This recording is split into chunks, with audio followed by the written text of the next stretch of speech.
আজকে আমি আপনাদেরকে একটু ভিন্ন স্বাদের একটা গল্প শোনাবো। গল্পটা ভালো লাগলে কিন্তু অবশ্যই লাইক করবেন।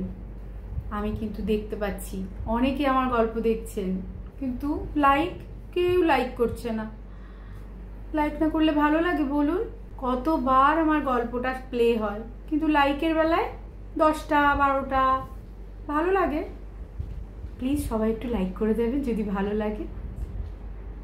আর ভালো না লাগলে কি বলবো বলুন? কিছুই আর বলা নেই। যাই হোক, গল্পটা তাহলে শুরু করি। একটা বৃদ্ধ ভদ্রলোক, সে একটা দোকানে কাজ করত। সেই দোকানে অনেক রকমের ফ্লাওয়ার ভাস পাওয়া যেত।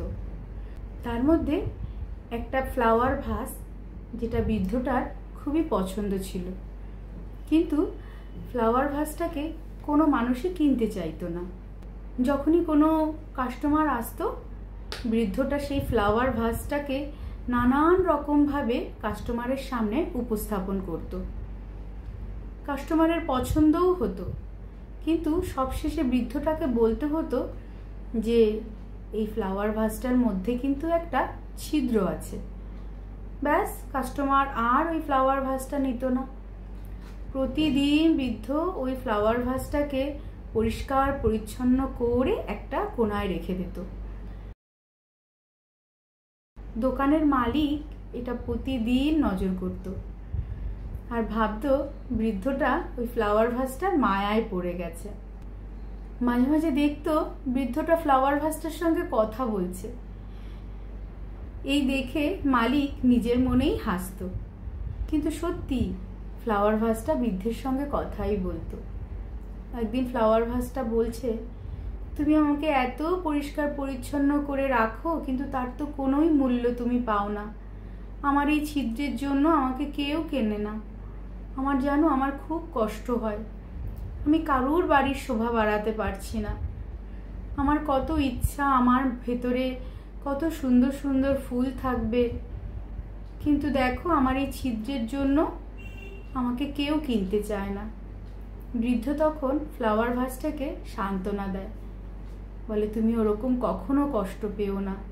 সবার মধ্যে কিছু না কিছু খুঁত আছে, দেখবে তোমার খুঁতও একদিন সেরে যাবে।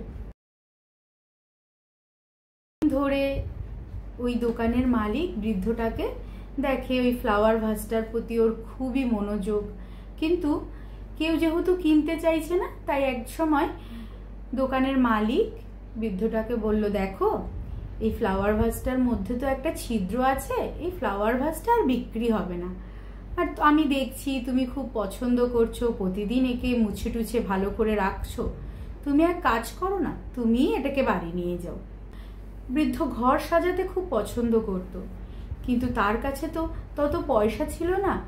তাই কখনো ভাঙা, কখনো ফুটো, কখনো ছেঁড়া এই সব কিছু সে বাড়িতে নিয়ে এসে তার ঘরটাকে সে সুন্দর করে সাজিয়ে রাখত। এই সব কিছু ক্ষুদালা জিনিস ওর বাড়িতে এসে মনে হয় নিজের প্রাণ ফিরে পেত। বৃদ্ধটি তার বাড়ির সমস্ত ফার্নিচারের সঙ্গে কথা বলতো। ফার্নিচারগুলিকে নিজের প্রাণের চেয়েও বেশি ভালোবাসত। শুধু ফার্নিচার কেন, বৃদ্ধের ঘরে যা যা জিনিস ছিল সব কিছুকে সে খুব ভালোবাসত, তাদের সঙ্গে কথা বলতো। তাই বৃদ্ধ যখন শুনল যে ফ্লাওয়ার ভাসটা দোকানের মালিক তাকে দিয়ে দিয়েছে, বৃদ্ধ খুব খুশি হলো। সে ফ্লাওয়ার ভাসটাকে মহানন্দে বাড়িতে নিয়ে এলো। বাড়িতে এনে সে আঠা দিয়ে সেই ফ্লাওয়ার ভাসের ছিদ্রটা ভেতর দিক দিয়ে বন্ধ করে দিল, যাতে বাইরের দিক থেকে কেউ বুঝতে না পারে যে ফ্লাওয়ার ভাসের ভেতরে একটা ছিদ্র আছে। এরপর বৃদ্ধ ফ্লাওয়ার ভাসের ভেতরে জল দিল। ব্যাস, আর জল পড়ছে না। এই দেখে ফ্লাওয়ার ভাস তো খুব আনন্দিত হলো। সে বৃদ্ধকে অনেকবার ধন্যবাদ জানালো, বলল, তোমার জন্যই আজকে আমার ভেতরে অনেক রকমের ফুল থাকতে পারবে। তুমি আমাকে নতুন জীবন দিলে। তখন বৃদ্ধটা বলল, তোমারও ইচ্ছা ছিল যে তুমি তোমার ভেতরে সুন্দর সুন্দর ফুল ভরে তুমি ঘরের শোভা বর্ধন করবে। তোমার এই ইচ্ছা তাই ঈশ্বর শুনতে পেয়ে তোমার ইচ্ছা ঈশ্বর পূরণ করেছে। এরপর থেকে সেই ফ্লাওয়ার ভাসটা বৃদ্ধের বাড়িতেই মহানন্দে রয়ে গেল। বৃদ্ধ ফ্লাওয়ার ভাসটিকে দরজার পাশে একটা ছোট্ট মতো একটা টেবিল ছিল, সেই টেবিলের উপরে রাখলো। এই টেবিলটার আবার কিন্তু একটা পায়া ছিল না। বৃদ্ধ এই টেবিলটাকে সুন্দর করে একটা লাঠির সাহায্যে এত সুন্দর করে দাঁড় করিয়ে রেখেছিল যে বৃদ্ধের বাড়িতে যেই আসতো সেই বলতো, তোমার এই টেবিলটা তো খুব সুন্দর, কি সুন্দর করে তুমি গুছিয়ে রেখেছো। বৃদ্ধ কখনো কাউকে বলেনি যে এই টেবিলটার একটা পায়া নেই, কেউ বুঝতেও পারতো না। তাই এটা শুনে টেবিলটারও খুব ভালো লাগতো। সে ভাবতো, বৃদ্ধ আমাকে কত যত্ন করে আমার খুঁতটাকে লুকিয়ে রেখেছে। এর জন্য টেবিলটা বৃদ্ধের কাছে কৃতজ্ঞতা প্রকাশ করত। বৃদ্ধ ভালোবাসতো টেবিলটাকে। এই ফ্লাওয়ার ভাসটাকে বৃদ্ধ টেবিলটার উপরেই রাখলো। এর মধ্যে সুন্দর গোলাপ ফুল রাখলো যাতে পুরো বাড়ি ঝলমল করে উঠল। এরপর থেকে বৃদ্ধের বাড়িতে যেই আসতো তারই প্রথমেই দৃষ্টিটা পড়তো সেই ফ্লাওয়ার ভাসটার উপরে। সে তখনই ফ্লাওয়ার ভাসটার ভূয়সী প্রশংসা করত। এটা শুনে টেবিলটার খুব কষ্ট হতো যে যতদিন এই ফ্লাওয়ার ভাসটা আসেনি ততদিন ঘরে ঢুকে সবাই আমার প্রশংসা করত, কিন্তু এখন যেই এই ফ্লাওয়ার ভাসটা এসেছে সবাই ফ্লাওয়ার ভাসটার প্রশংসা করে। তাই সেই টেবিলটার ফ্লাওয়ার ভাসটাকে প্রচণ্ড হিংসা হতে শুরু করলো, কিন্তু সে মুখে কিছু কখনো বলতে পারতো না ফ্লাওয়ার ভাসটিকে। ফ্লাওয়ার ভাসটির মধ্যেও ফুলগুলো মহানন্দে জলের মধ্যে থাকতে শুরু করলো।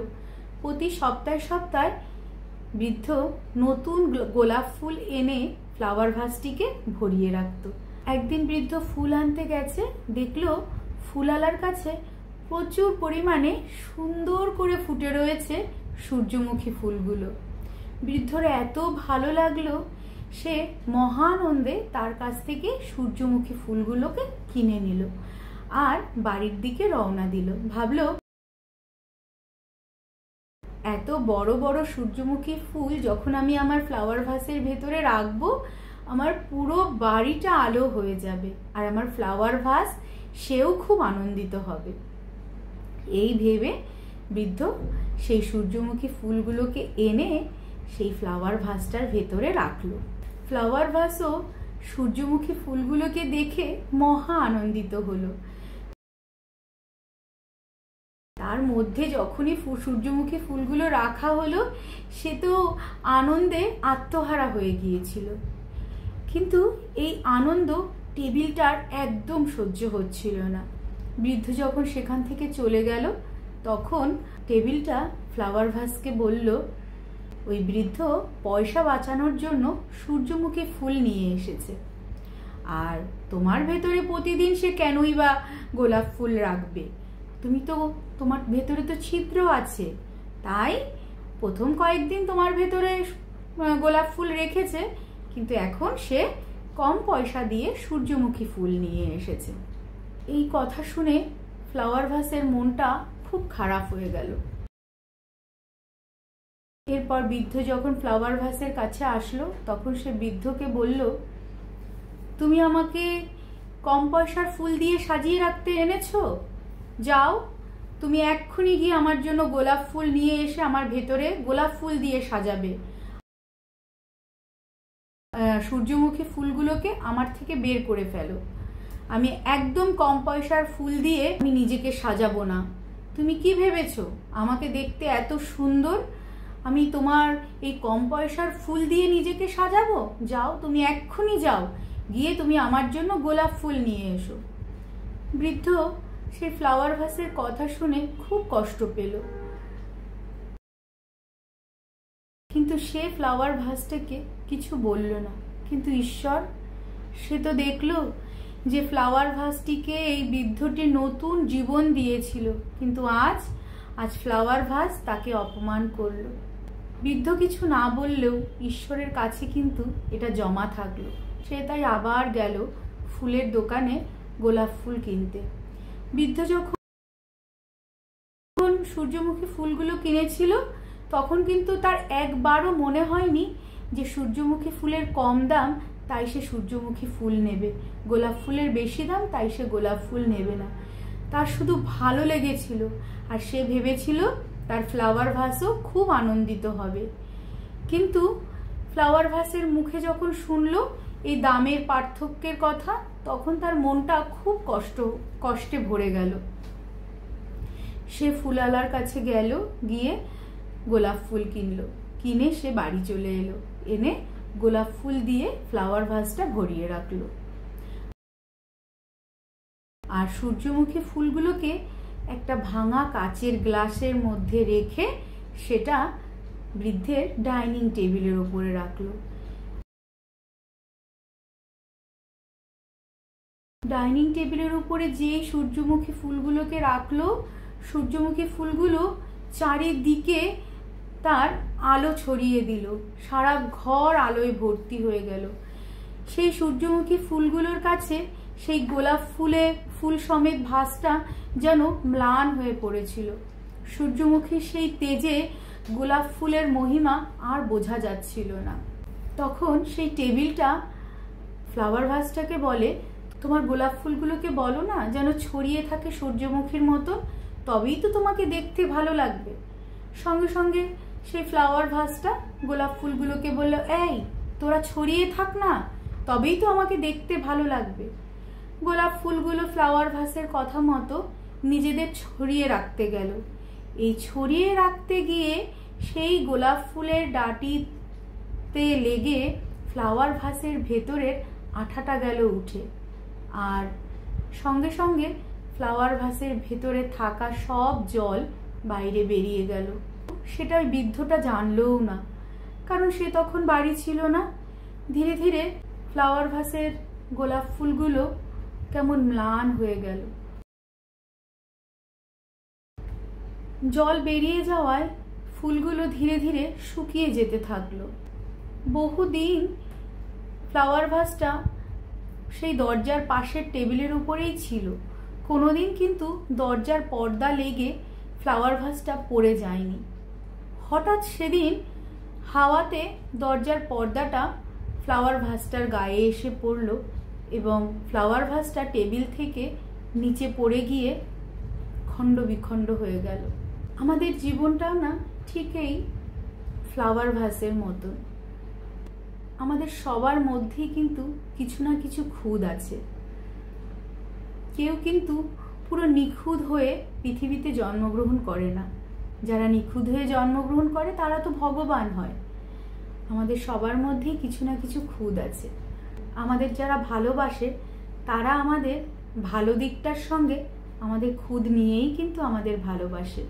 তারা আমাদেরকে এতটাই ভালোবাসে যে তখন তাদের চোখে কিন্তু আমাদের খুঁতটা ধরা পড়ে না, তখন শুধু আমাদের ভালো দিকটাই ধরা পড়ে।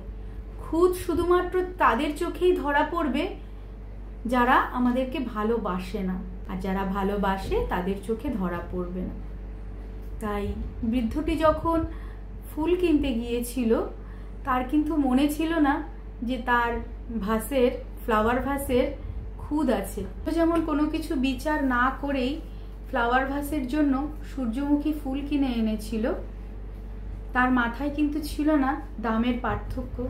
ঠিক তেমনি আমাদেরকে যারা ভালোবাসে তারাও কিন্তু আমাদেরকে এমন অনেক কথা বলে যার আরও একটা মানে থাকতে পারে, সেটা তারা কখনো কল্পনাই করে না।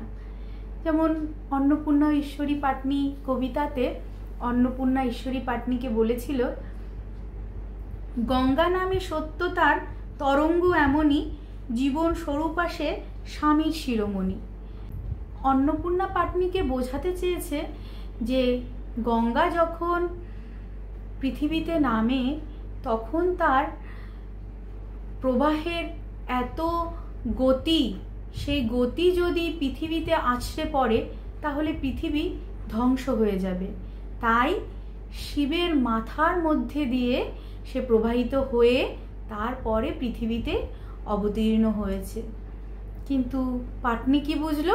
পাটনি বুঝলো যে গঙ্গা নামে অন্নপূর্ণার একজন সতীন আছে যাকে তার স্বামী খুবই ভালোবাসে, তাকে সে মাথায় করে রেখেছে।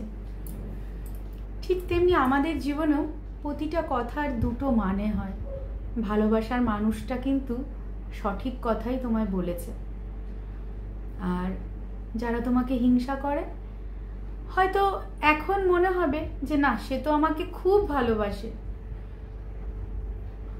মন দিয়ে বিচার করলে বোঝা যাবে, কিংবা সময় বলে দেবে কে তোমাকে সঠিক ভালোবাসে আর কে তোমার সমস্ত সম্পর্কগুলোকে নষ্ট করার জন্য তোমাকে ইন্ধন জুগিয়ে তোমার সম্পর্কগুলোকে নষ্ট করে দিয়েছে। তাই আমি আমার ভালোবাসার মানুষ যারা তারা আমাকে কি বলল সেটা আমি আমার মন দিয়ে বিচার করি, কারোর কথা শুনে বিচার করি না। ভালোবাসার মানুষদের আমি খুব ভালোবাসি, কারণ ভালোবাসাকেও না সম্মান করতে হয়। সম্পর্ক যে সুতো দিয়ে গাঁথা হয় না, সেটার নাম হলো ভালোবাসার সুতো। এই সুতোটা খুবই পলকা হয়। এই সুতোর মধ্যে প্রচুর পরিমাণে অভিমান, রাগ এইসব কিছু থাকে।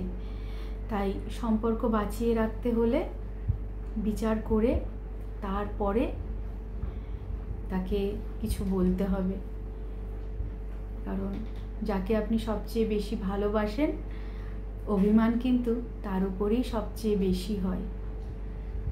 মা যেমন তার সন্তানকে খুব ভালোবাসে, ঠিক তেমনি সন্তানের উপরে মায়ের অভিমানটাও কিন্তু খুব বেশি হয়। তাই সন্তান যখন মাকে বৃদ্ধাশ্রমে রেখে আসে তখন মা কিন্তু সন্তানকে কিছু বলতে পারে না, কারণ তার তো অভিমান তার গলা আটকে রেখে দেয়। আমার গল্পটা কেমন লাগলো অবশ্যই কিন্তু আমাকে কমেন্ট করে জানাবেন। তাহলে আজকে এই পর্যন্তই। শুভরাত্রি।